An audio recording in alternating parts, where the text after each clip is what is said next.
Welcome to my YouTube channel. তো আজকে আমার ব্লগের ডে হচ্ছে 60 নম্বর দিন। আমি কাজ না, আজকে আজ ছুটিতে, কেন কি আমাকে আজকে যেতে হবে বাজার করার জন্য।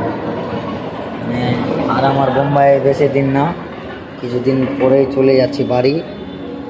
এখানে মানে কাজ সেরকম হচ্ছে না, হাফ হাজিরি করে কাজ হচ্ছে, তার জন্য এখানে থেকে লস হচ্ছে। তো যাই, অনেক দিন তো হয়ে গেছে আসা বাড়ি থেকে, যাবো বাড়ি। মানে এখন টিকিট হয়নি, টিকিটটা কত তারিখের হচ্ছে ওটা আপনাদেরকে নেক্সট ব্লগে বলে দেবো। এখন মানে সকাল সকাল ঘুমিয়ে উঠে ব্রাশ ট্রাশ করে চাটা খেয়ে আসলাম ব্লগে। তো মানে কিছু দেখাই না, জানি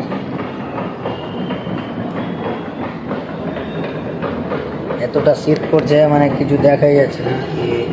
মানে সামনে ট্রেন চলছে, তো ট্রেনটাকে দেখা যাচ্ছে না, এতটা শীত করছে যে। তো গাইস, আমার সাথে থাকুন, দেখো ছুটির দিন আমি কোনখানে যাচ্ছি, কি করছি, সব আপনাদেরকে এই ব্লগেই বলবো আজকে। সো ফাইনালি গাইস, এখন মানে চান টান করে রেডি হয়ে গেছি, যে কি আজকে আমার মানে টিকিটও হয়ে গেছে বাড়ি যাওয়ার। আমি ভেবেছিলাম যে আজকে আমার টিকিটটা হবে না, তো আমার টিকিটও হয়ে গেছে আজকে গীতাঞ্জলি। তো কালকে মানে ভোর সকাল 6টায় আমার ট্রেন আছে। তো এখন তো আমাকে যেতে হবে বাজার করার জন্য। তো এখন চান টান করে, মানে আমার একটা বন্ধু যাবে আমার সঙ্গে, তো এই কাজে গেছে, তো ওকে বললাম আমি কি যে কি কাজ থেকে চলাই হাফ বেলা করে, যে যাবো এখন বাজার করার জন্য, টিকিট হয়ে গেছে তাই জন্য। তো এখন যাচ্ছি আমি নিচে কিছু খাওয়ার জন্য, মানে বিল্ডিং থেকে নেমে গেছি, যে এগুলো বিল্ডিংয়ে থাকি, তো বিল্ডিং থেকে নেমে যাচ্ছি এখন কিছু খাওয়ালে আসার জন্য। একটু সকাল থেকে কিছু খাইনি, খালি চাটা খেয়েছিলাম।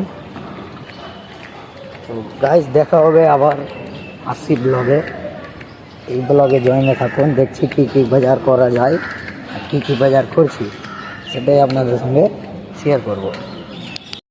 গাইস, এখন চলে আসলাম খাওয়া দাওয়া করে নিচে থেকে চলে আসলাম উপরে, মানে রুমে চলে এসেছি। তো এখন আমার বন্ধুটা আসবে, যে লাঞ্চ করে আমরা যাবো বাজার করতে, বেরিয়ে যাবো। গাইস, এখন ব্যাগ ট্যাগ নিয়ে বেরিয়ে গেছি বাজার করা যাওয়ার উদ্দেশ্যে। আন্ধেরির জুগালি যাচ্ছি বাজার করার জন্য। এখান থেকে মোটামুটি 40 কিলোমিটার, এখান থেকে 40 কিলোমিটার যাচ্ছি আমরা বাজার।